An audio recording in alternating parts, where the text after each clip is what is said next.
How are you? I am fine. I am Uh, glad to see you. Thank you I'm for glad. this opportunity. Oh, I'm happy giving you the opportunity and you giving me the opportunity too. So I'm glad. Ladies and gentlemen, today we welcome a rising force from South Africa, a young fighter whose journey has already been built on discipline, victories, and leadership. Please welcome Sugar Moses, a two-time district champion, two-time provincial champion and national champion. Moses has already left a serious mark in the amateur ranks. He also carried the responsibility of being a former amateur team captain, proving their leaders are recognized long before the bright lights of the professional stage. Named Youth Boxer of the Year 3 different times, Moses built a reputation, consistency, dedication and heart, now undefeated as a professional at 4-0. He is beginning a new chapter with momentum, confidence and big ambitions. Still only competing in the super featherweight division, still only 20 years old, Moses represents the next generation of South African boxing talent. Moses, welcome. It's a honor to have you with us. Thank you so much. Honor also being on this show and podcast. I'm very thankful for the call and thank you for the opportunity of bringing me here. So thank you. It's been an honor too. Moses, thank you for joining me today. It's a pleasure to speak with one of the South Africa's promising young fighters. Let's begin from the start of your story. When did boxing first enter your life and what attracted you to the sport? Well, I actually got into boxing at the age of 9. Started boxing and started my career because I got my brother bringing me into the sport. So when I started at the age of 9, I used to do football before actually boxing and everything. So my brother brought me to the gym and was like, hey, Moses, why don't you just try it out for the first time and then tell me how you'd feel? And then if you want to actually continue doing football. Then I went to the boxing gym, learned my basics and learned everything and came back the next day. I told my brother, I'm like, hey, I really want to get into boxing. I love doing this.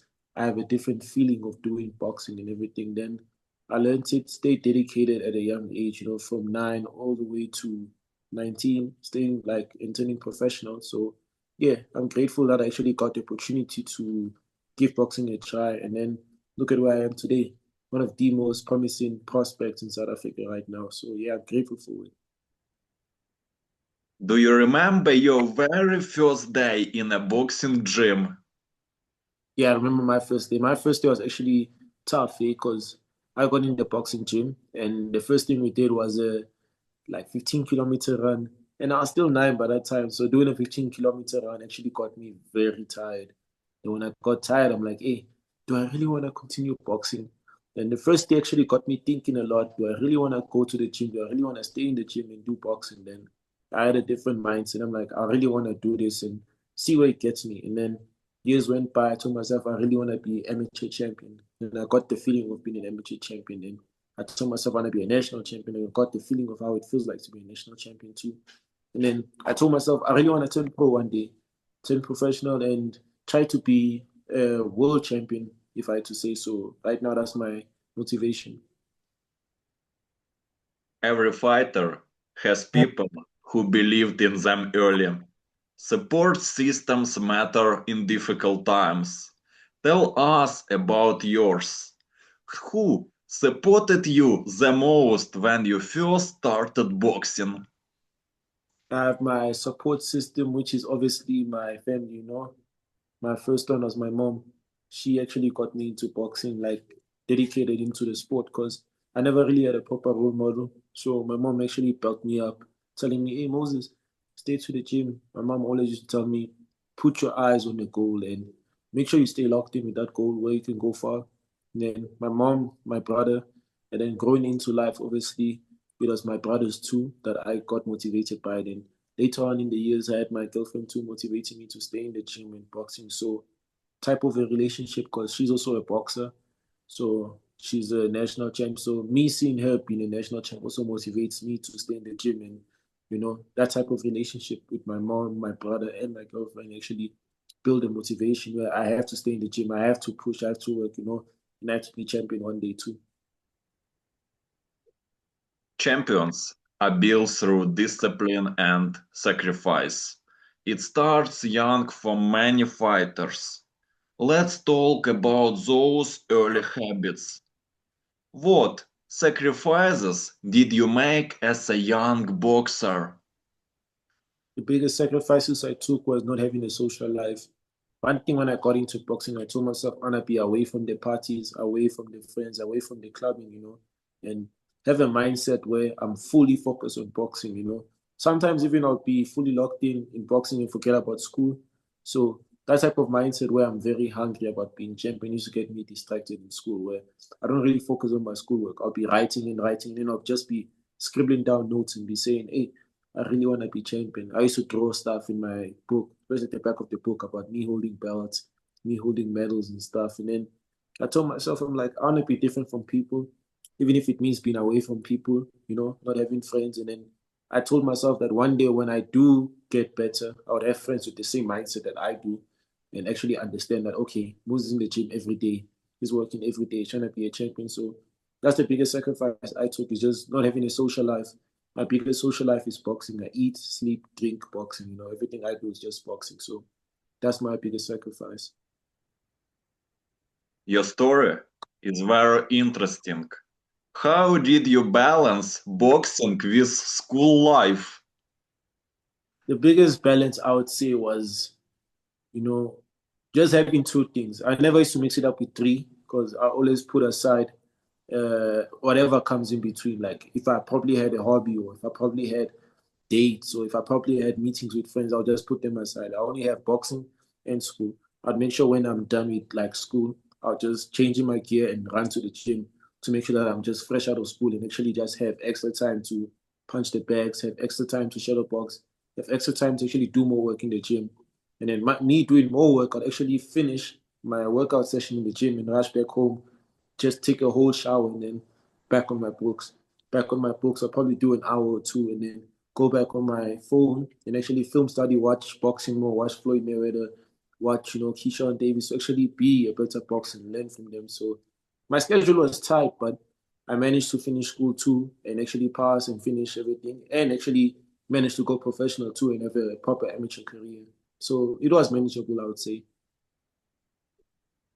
Winning district titles twice shows consistency and talent. That doesn't happen by accident. What did becoming a two-time district champion mean to you?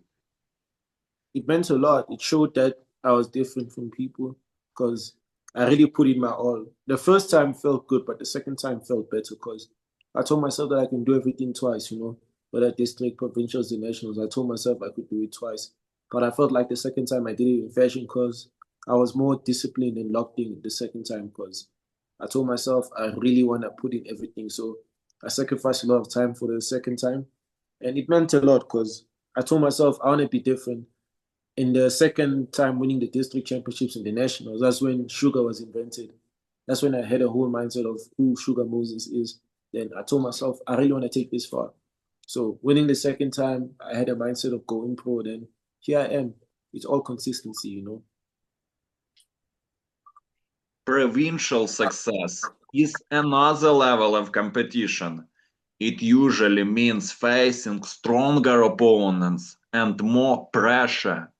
How difficult was the road to becoming a two-time provincial champion? It was actually better, because the second time around was actually more difficult because I would say I was an underdog.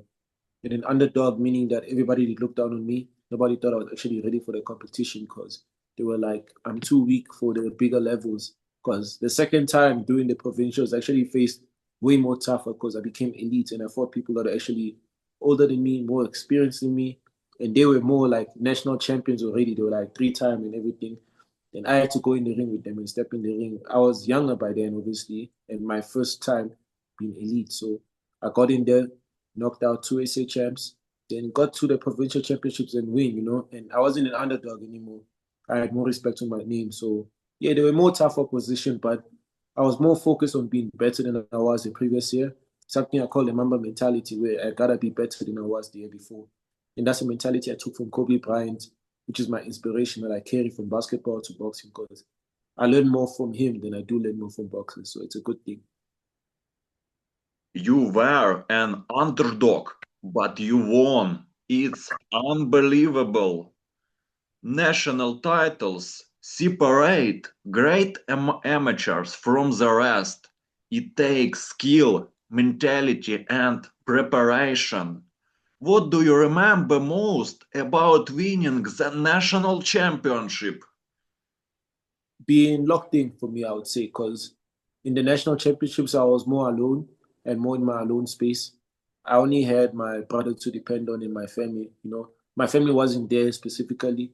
They had to message me and everything. So I was more locked in. I was in my own box in a way. So being a national champion meant a lot too. And getting in that stage to be the best among all the provinces and all the states. So I had to actually put myself in a deep hole where I'm locked in. I call it a domain because I don't want anybody in my space.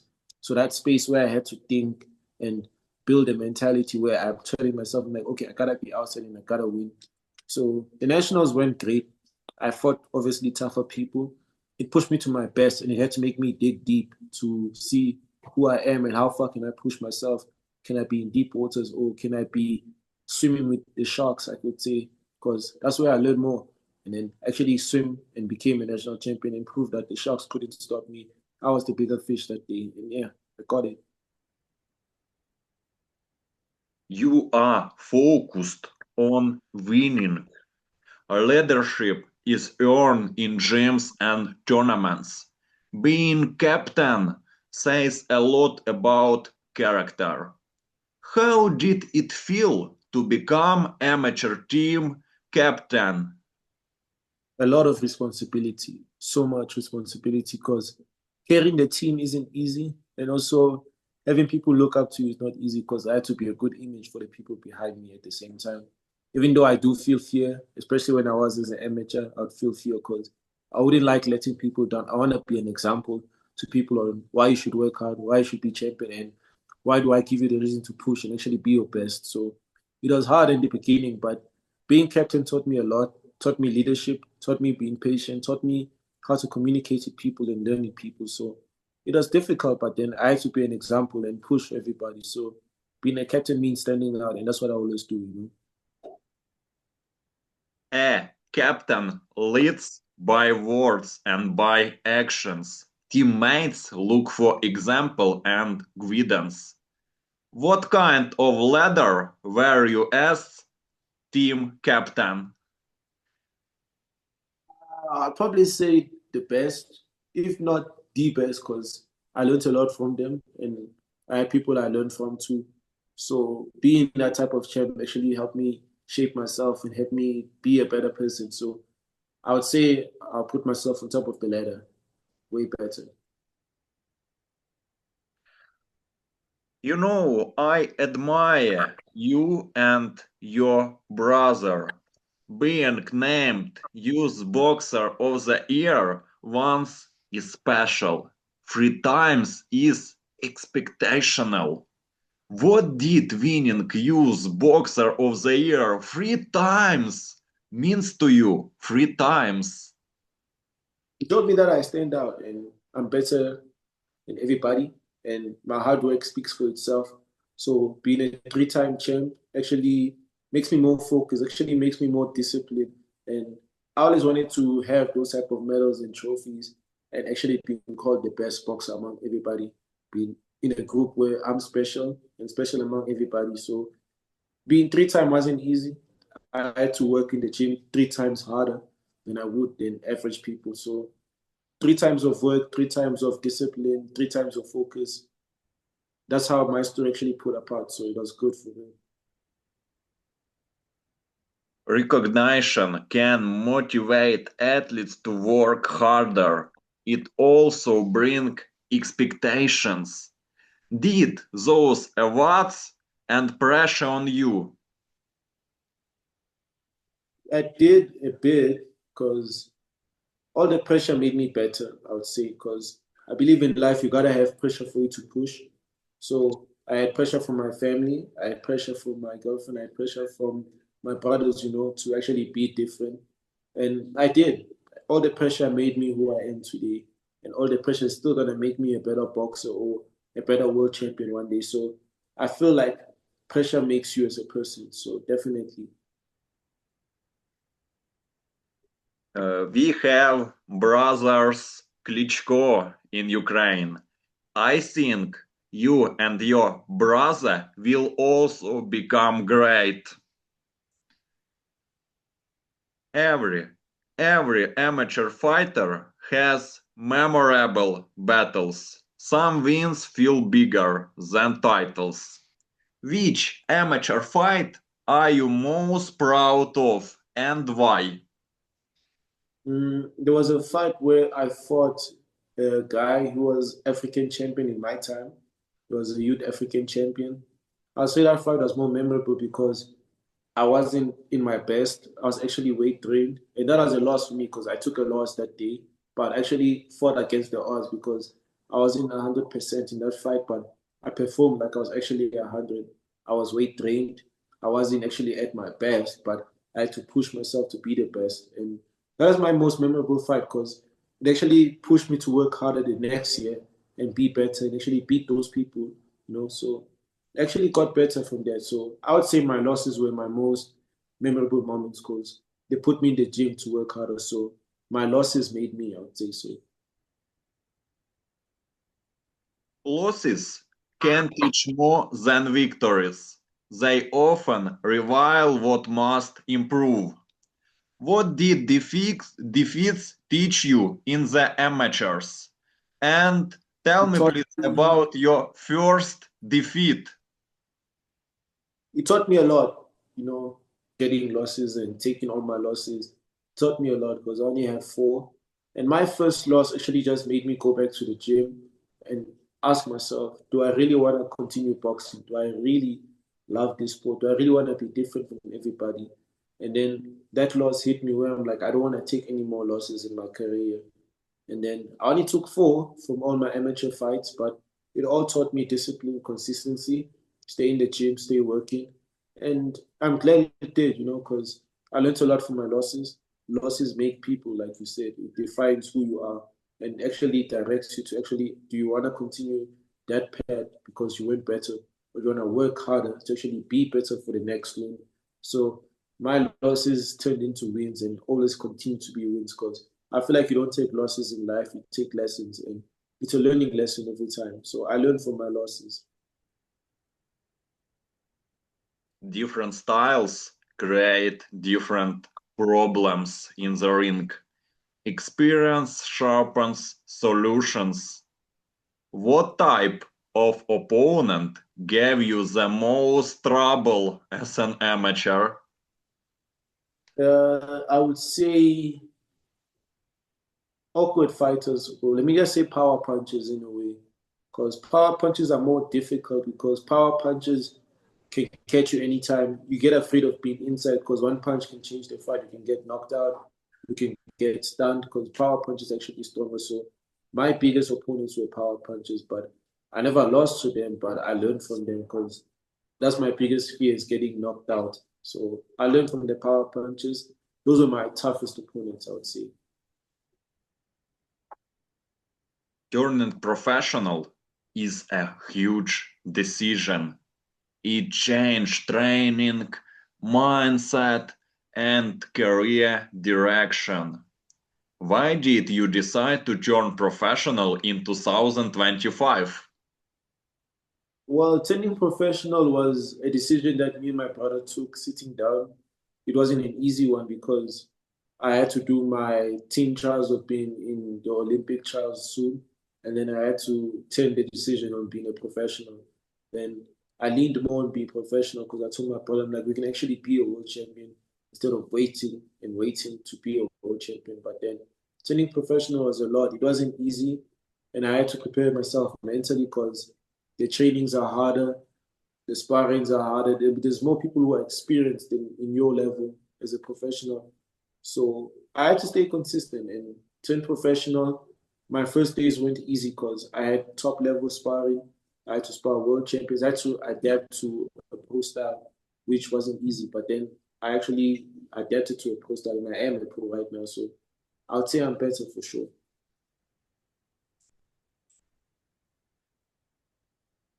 Your debut is something no fighter forgets. The nerves and excitement are real. It's been a little over a year since your debut.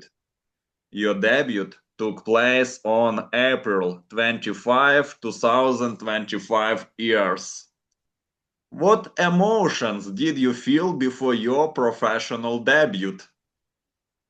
I had a lot of like nerves. I was very nervous because the gloves were smaller, the lights were brighter, the people were there.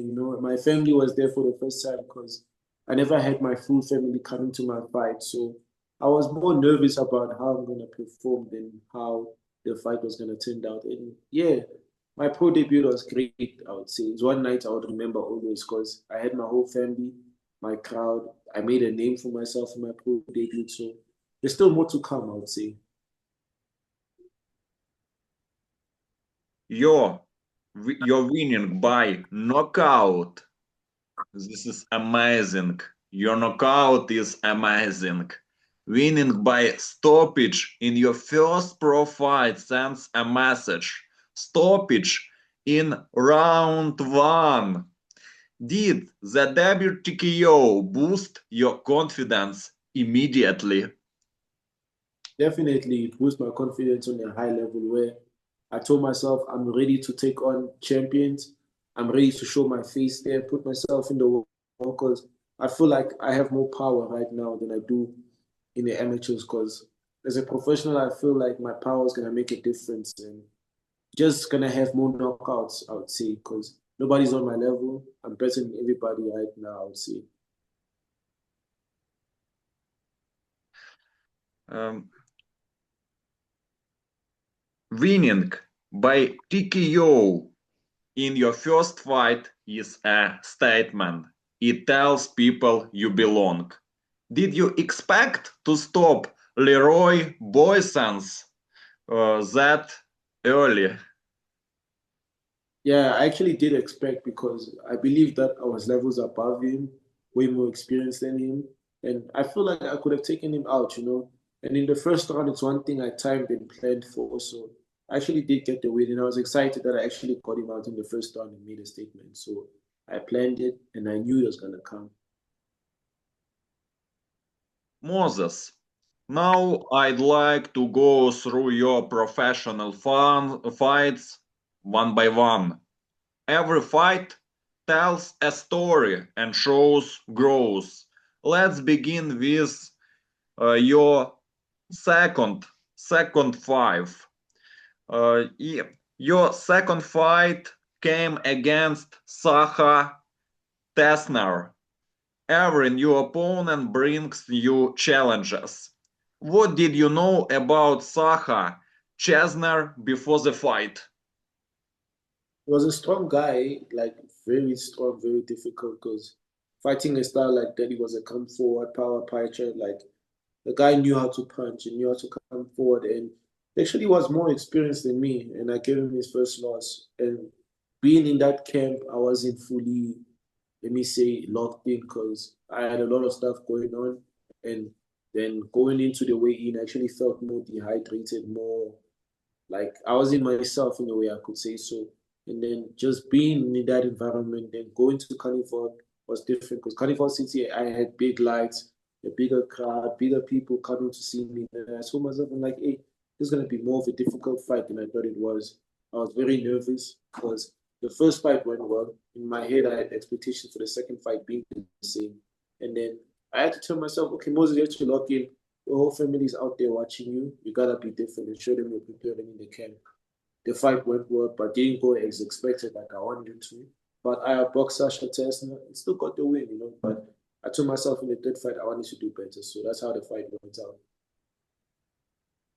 That fight went the distance and ended by unanimous decision.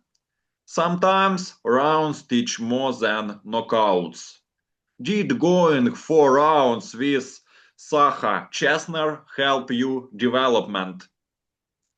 It did because it taught me that sometimes you have to learn how to go the distance and outbox your opponent. I had to learn how to fully box, then I had to learn how to knock people out. So Sasha taught me a lot about learning how to box and go the distance and actually win the fight by unanimous. So I learned a lot from that fight, I would say. Do you want to boxing more rounds? Maybe 6, 8, 10 right now? Definitely. Right now, I'm even ready for a title. I want a champion soon, where I can put on my waist. I'm ready for anybody because I feel like they're not ready and they don't see my potential yet. So they're gonna find out more about me soon. And fans often enjoy knockouts, but experienced people value controlled performance too. Were you satisfied winning on points or did you want a stoppage? I did want a stoppage. I love giving stoppages because I like building fear to people, and like people gotta fear me when they see my knockouts and see my boxing. Because I love showing people that I can box too and go the distance. But I feel like I prefer more knockouts. I prefer knocking my opponents out and showing them that I'm not really here to be friends or play. I'm really here to show you that I'm here to beat you up. I'm here to destroy you in a way. So I prefer more knockouts, I'd say. I thought you would have knocked him out. There weren't enough rounds. Yeah, because there wasn't more enough rounds, but I feel like it's boxing at the same time. We learn. So I learned from it. I told myself, let me just learn how to go the distance too. But then next time I'll bring a knockout, and I did. Your third fight came against Chuso Korombi. By then, momentum was building. How confident did you feel heading into the Chuso Korombi fight? I felt very confident because I told myself I'm also gonna end whoever I'm fighting in the first round. I never had intentions of going the distance. Then when I went in that fight and the bell rang, I actually got the knockout. First minute again, timed the guy, and then I got the knockout. So it wasn't that much of a difficult opponent. Another TKO victory showed consistency.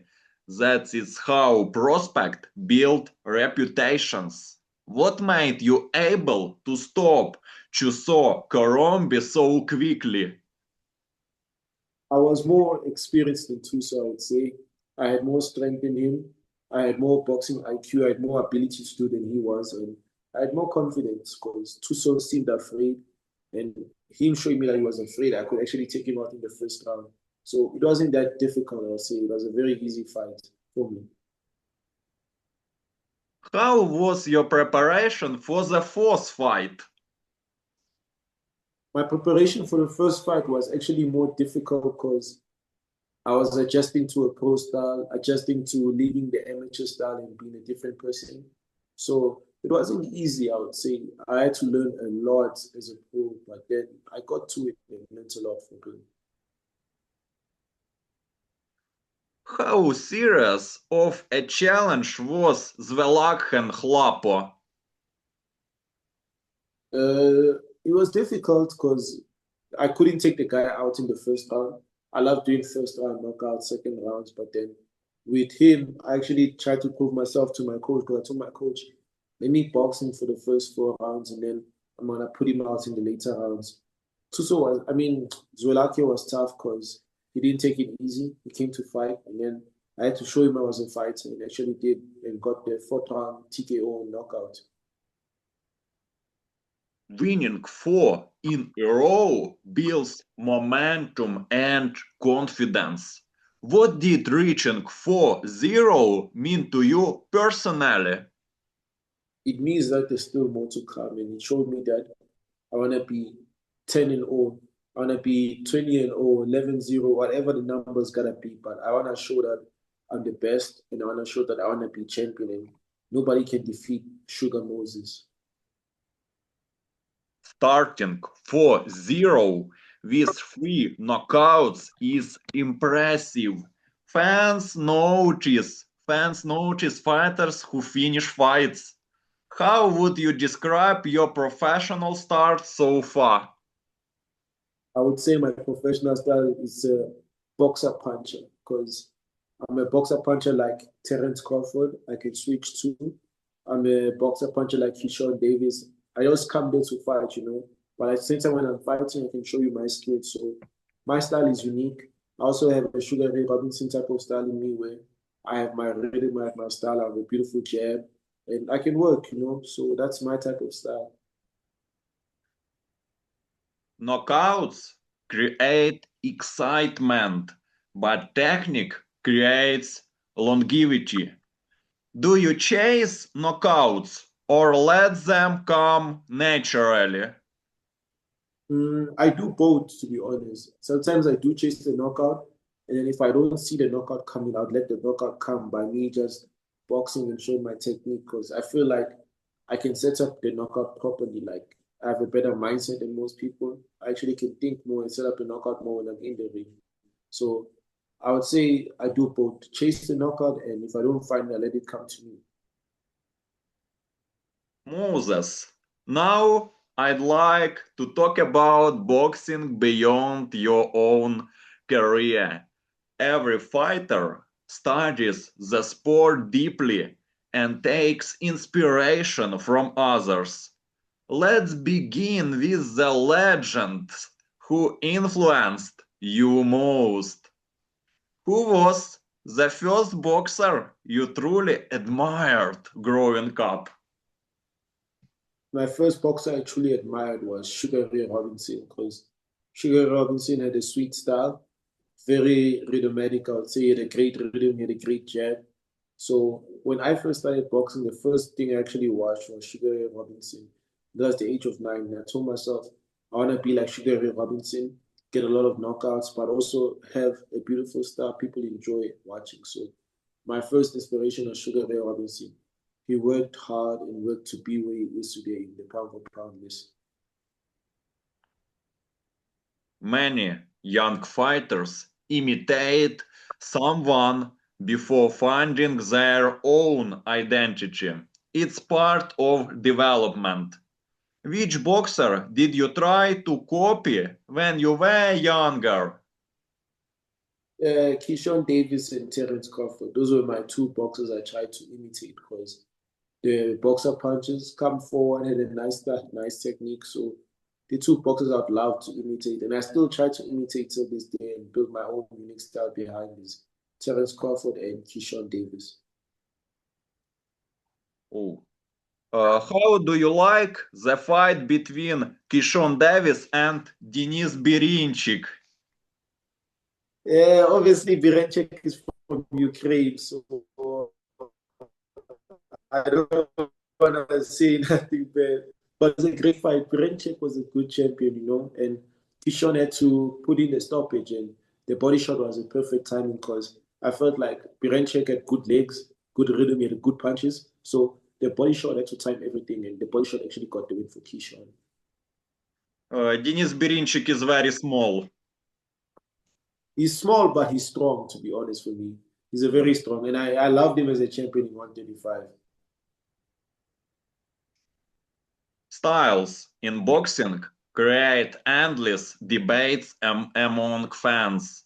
Some prefer aggression, others technique, some prefer puncher, others counter puncher.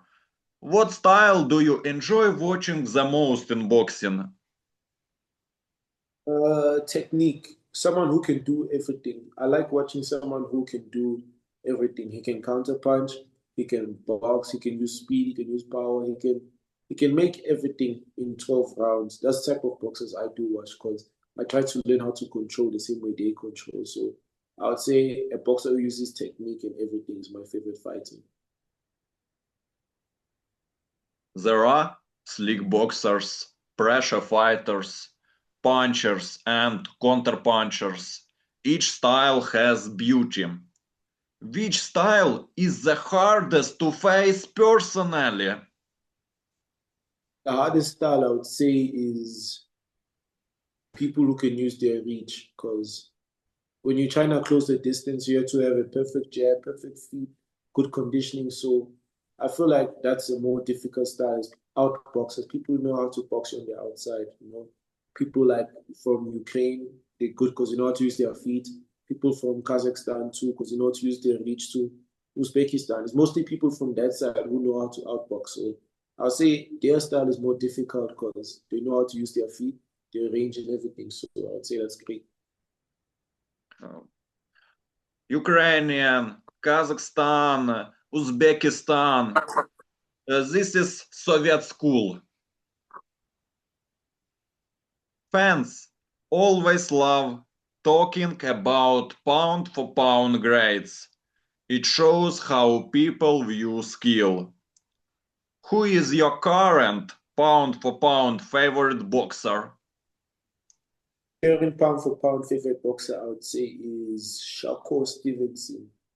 Shakur Stevenson is good. He knows how to box. He knows how to use his reach, his legs, his jab. So my current pound for pound is Shakur Stevenson. But my previous pound for pound was Terence Crawford. I'll put him as my number one. And then, okay, I'm actually confused. Let me put my top five pound for pound. My number one, I would say, is Usyk. Number two, Shakur Stevenson. Number three, I would say Bam Rodriguez. Four, Naoya Not Inoue. Naoya, number 3. Now, Naoya, I'll put him number four. I prefer Bam Rodriguez than Naoya Inoue. I feel like Bam can beat Naoya. So Naoya number four, and I'll put Bivol number five. So that's my top five. Bivol is one of my favorite boxer.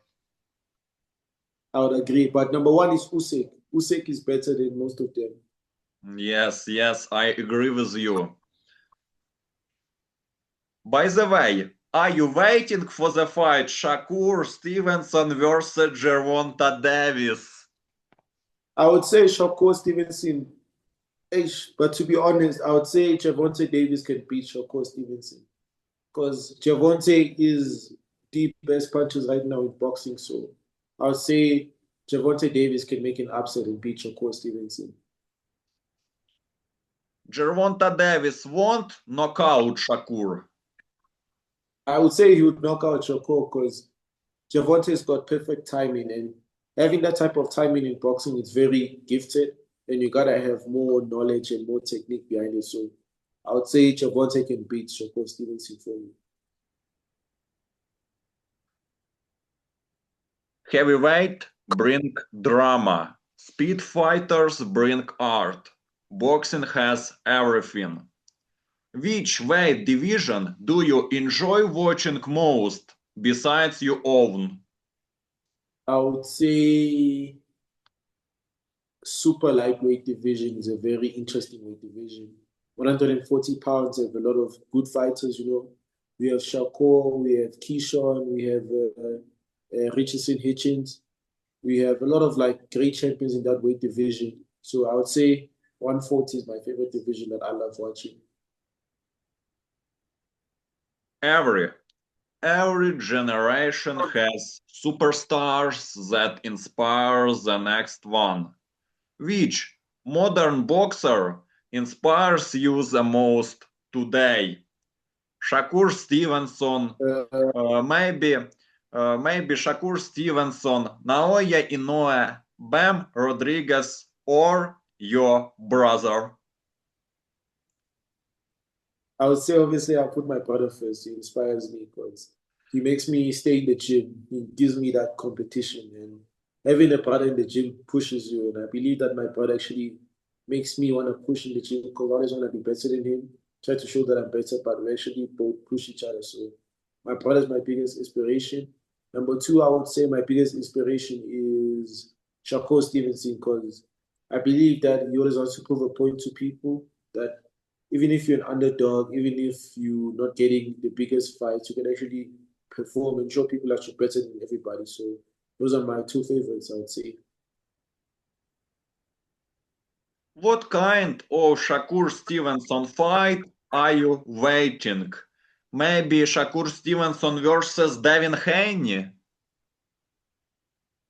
Definitely. I would say Shakur Stevenson versus Devin Haney number one, and Shakur Stevenson versus Gervonta Davis number two, and then maybe say Shakur versus Richardson Hitchens is number three. Those are my three fights I want to see from Shakur.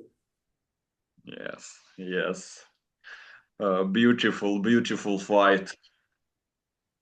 Those are good fights. I feel like those fights can actually make boxing what it is, like great again, because I believe the best have to fight the best, you know. Old school fighters often Also, carried incredible toughness and heart. Which legendary boxer from the past would you love to meet? One boxer. one boxer I want to meet from the past. One boxer, I would say Sugar Ray Robinson is one boxer I want to meet from the past. Sugar Ray Robinson is one of the greatest boxers of all time. Definitely, he's the pound for pound greatest you'd see in boxing, whether past, present, and future. You can never mention boxing if you don't mention Sugar Ray Robinson. So that's one boxer I'd want to meet and, you know, tell him that, okay, I'm actually part of the sweet name too because I have sugar in my name, you have sugar.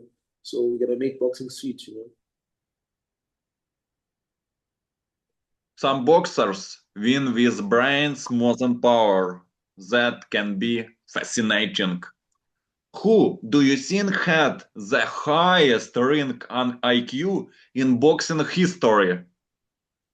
Floyd Mayweather. Floyd Mayweather had the highest IQ because Floyd Mayweather knew how to box each and every style and make it look like easy, you know, because the people that he beat were easy opponents like Canelo and Canelo, Gennaro Hernandez, and he fought good people, like Marcos Maidana too.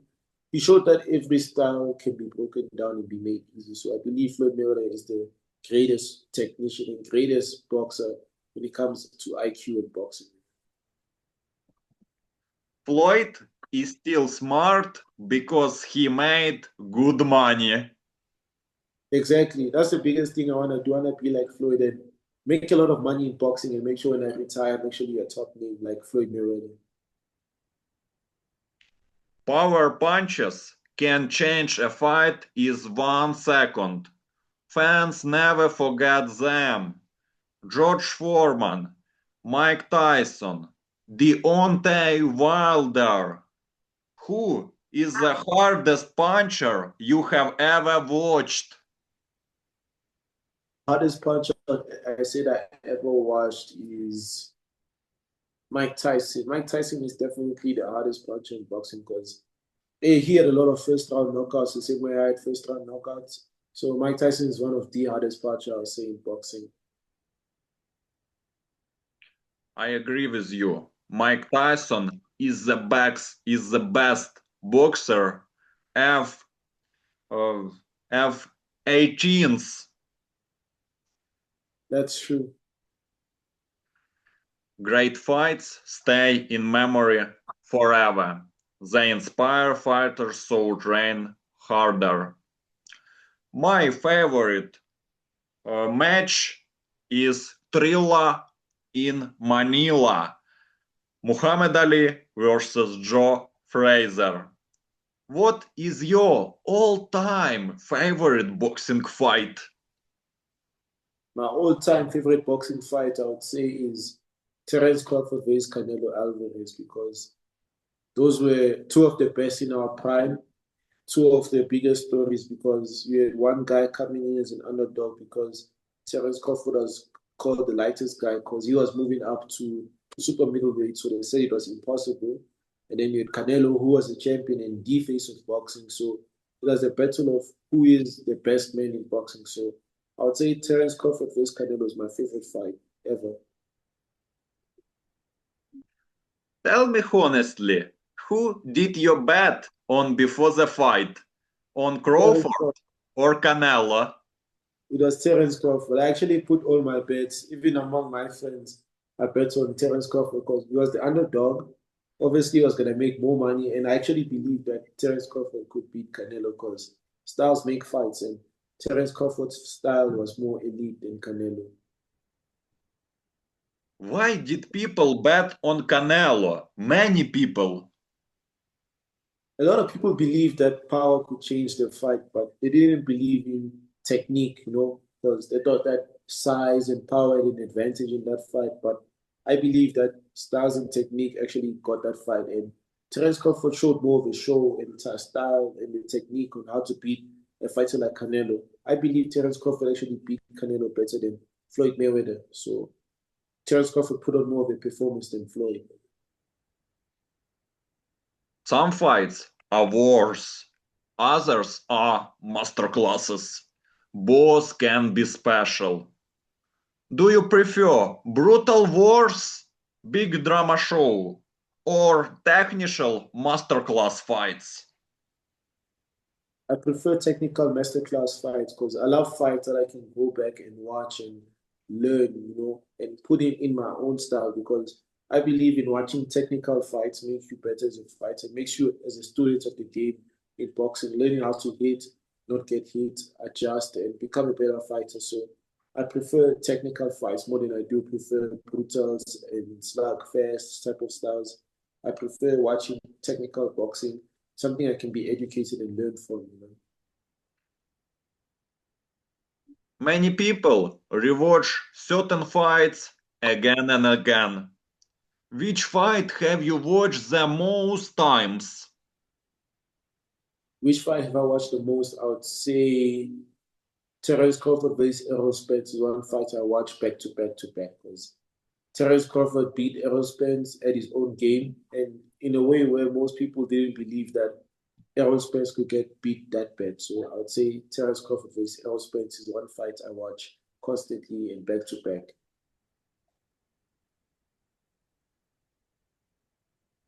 What do you think? Errol Spence is all?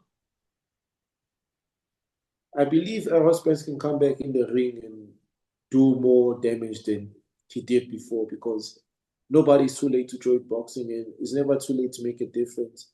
I feel like Errol Spence is still that great fighter and can still make a great difference right now in boxing. Some fights break hearts. Some make legends. What fight result shocked you the most? Devin I'm Haney versus maybe Tyson versus Buster Douglas. I would say for me, it's Devin Haney versus Vasyl Lomachenko because I believe Vasyl Lomachenko did beat Devin Haney. So the result for that fight actually broke my heart because it just proved that boxing actually has a lot of politics and a lot of rivalry. So that fight for Devin Haney versus Vasyl Lomachenko wasn't a great fight. And I believe that Vasyl Lomachenko did actually get the win and the victory for that fight. You didn't think that judges were terrible in that fight. They were very terrible because why actually give Devin Haney a unanimous victory win against a fighter like Lomachenko? Because Lomachenko has all the flaws. I mean, not even like the flaws, but he has a great boxing style. I mean, he can dance in the ring, he can punch, he can move, he has speed, he has power. So I believe that Devin Haney didn't get that win. He didn't deserve that win. So I prefer Lomachenko actually outboxing Devin Haney.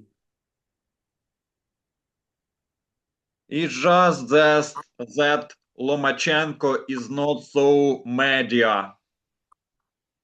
True, that's true. They prefer people who are on the media, like promoting. So that's one thing about boxing, too much politics, I would say. Rivalries bring special energy to boxing. What is your favorite rivalry in boxing history? My favorite, I would say, Evander Holyfield face Mike Tyson. That's a good rivalry because they fought 2 times and it was only good for boxing, it's good for the fans. So me watching that, I would say Evander Holyfield face Mike Tyson was a good rivalry. Evander Holyfield is one of the greatest boxers of 19th. What do you think about Evander Holyfield? Holyfield was good for a heavyweight, eh? I believe that he can still beat and outclass this generation of heavyweights because he's got a unique style, he's got a unique form, great jab, great power. So I would say Evander is a great fighter for this generation and can beat most fighters in this generation. Training methods vary across generation. Do you think old school fighters trained harder than modern fighters? Old school fighters did train harder. I mean, they were more locked in because back then we had 15 rounds fights and we did have 12 rounds. So old school fighters were more disciplined in training. But I'd say the new school is actually better because new school fighters are actually more smarter than they would train harder because I believe our generation we actually focus on training smarter than harder because we believe that being smarter can actually get you more wins than actually get you more losses. Because back then everybody focused about training hard. They didn't care much about losses. But in this generation, everybody wants to remain undefeated. So they train smarter to be undefeated, you know. Nutrition and science change boxing a lot. How much has modern science improved fighters today? A lot because it shows that boxing is not the same 10 years ago. Boxing gets better each and every year, you know. It's not one thing people would say it was easy. So modern science changed boxing and made boxing what it is today, I would say so. I agree with you. South Africa has strong boxing history and proud champions. Who is your favorite South African boxer ever? My favorite South African fighter ever. I have actually three favorite South African fighters, I would say. Number one is Lerato Dlamini. Number two, Phumelela Kafu. Number three is Sequence Nokole. That's my favorite fighters, I would say. Many fighters love studying footwork and defense. Which boxer has the best footwork you have seen? Shakur Stevenson is the best footwork because he knows how to use reach management and distance, like getting in and getting out. So I would say Shakur Stevenson is the best footwork in boxing today. Who had the best defense in boxing history? Floyd Mayweather the best defense. Whether past, present, future, I'll still say Floyd Mayweather was the greatest defensive fighter. Pressure fighters can break opponents mentally. Who is your favorite pressure fighter ever? Favorite pressure fighter ever, I would say Julio Cesar Chavez, because Chavez was a very good pressure fighter, very strong and come forward. So I would say Chavez is my favorite pressure fighter. Julio Cesar Chavez Jr. has unbelievable record. Yeah, very strong record because that's how Mexicans are pressure fighters. So I would say Julio was one of the strongest Mexican fighters.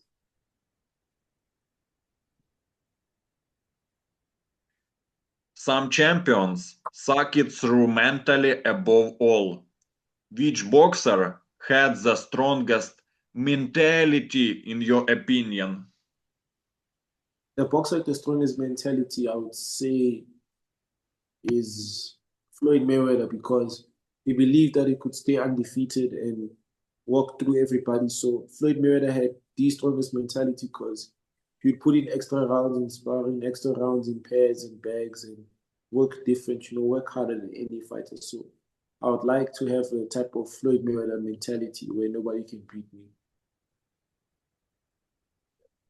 Final part of our interview, I wanna talk about movies and music. Moses, outside the ring, every fighter needs moment to relax and enjoy life. Movies and music often reveal personality. Let's finish with the lighter side of your world. What kind of movies do you enjoy watching the most? Well, I'm not a movie person. I would say I love cartoons, because that's how I bonded my girlfriend and bonded my younger sister and family. So I love watching more cartoons like Adventure Time and stuff because I love the old days, Courage the Cowardly Dog. I love watching more cartoons than I would love watching movies because I like to feel like my innocence again when I'm outside the ring. Many athletes are inspired by powerful sports stories. Those films can motivate training session. I love to watch again and again film movie Muhammad Ali 2001 years. What is your favorite boxing movie of all time? Favorite boxing movie of all time, I would say Rocky 4, because Rocky 4 showed that you have to face adversity and challenges, even if you're not at home, because Rocky 4, Rocky Balboa's friend Apollo Creed died in the ring, so Rocky had to train hard and be away from family and also have to like lock in, because that's the same thing I had to go through and be locked in like Rocky. So I'd say Rocky 4 is my favorite boxing movie of all time. Have you seen the 2001 movie Ali with Will Smith in the lead role? Yeah, I have watched it. It was a great movie too because it actually imitated how Muhammad Ali has to be. And, Will Smith actually got the acting very good. And that's very inspiring because it showed that Ali's full story, I would say. Some movies stay with us because of emotion, others because of action. Which movie have you watched the most times? Or cartoon? Well, one movie I would say I love, and I would say for me, my favorite movie is Pursuit of Happiness because it showed me that you had to work hard for everything you have to go through. And the actor in that movie was Will Smith. And Will Smith is a great actor because he puts a lot of emotions and a lot of stories behind his movies. So Pursuit of Happiness is one of my favorite movies because it showed me I have to work harder and be where I want to be in order to take care of my family and my people.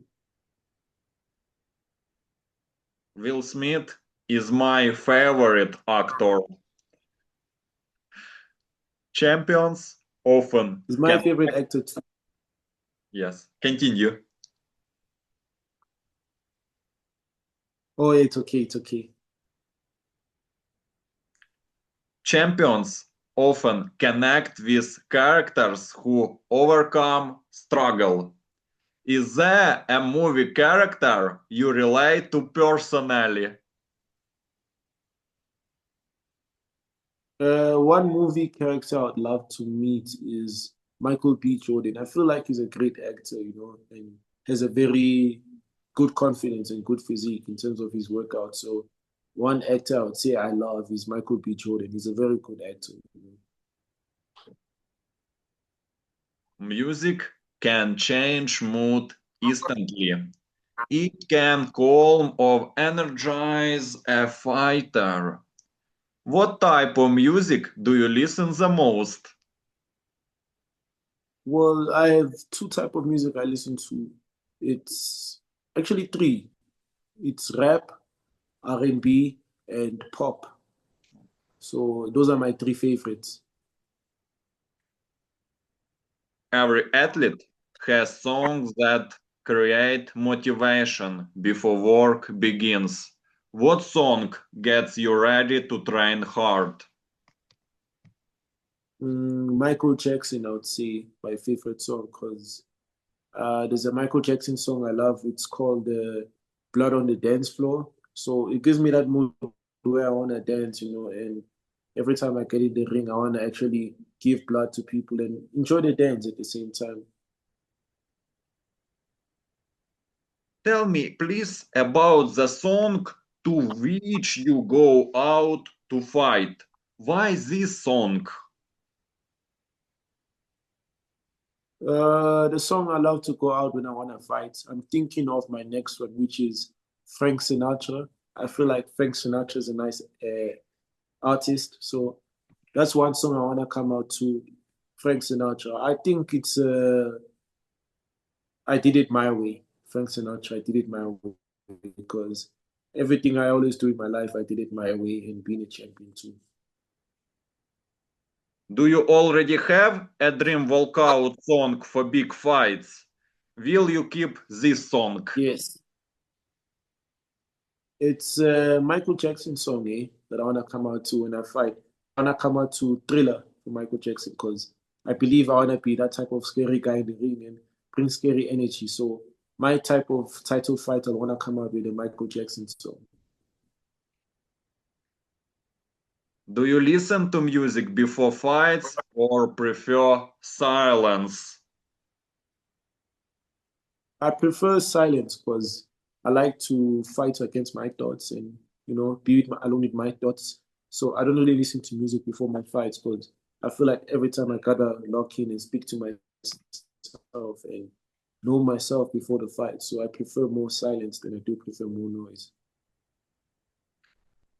Artists often inspire confidence the same way athletes do.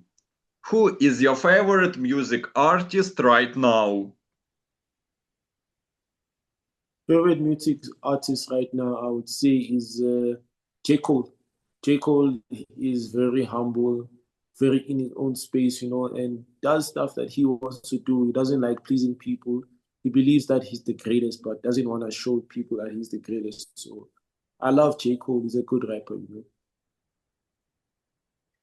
Finally, every fighter dreams while watching champions.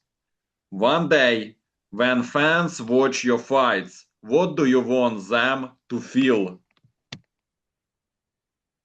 What do I want fans to feel inspired? Because I believe I'm an inspiration to people, inspiration to the kids.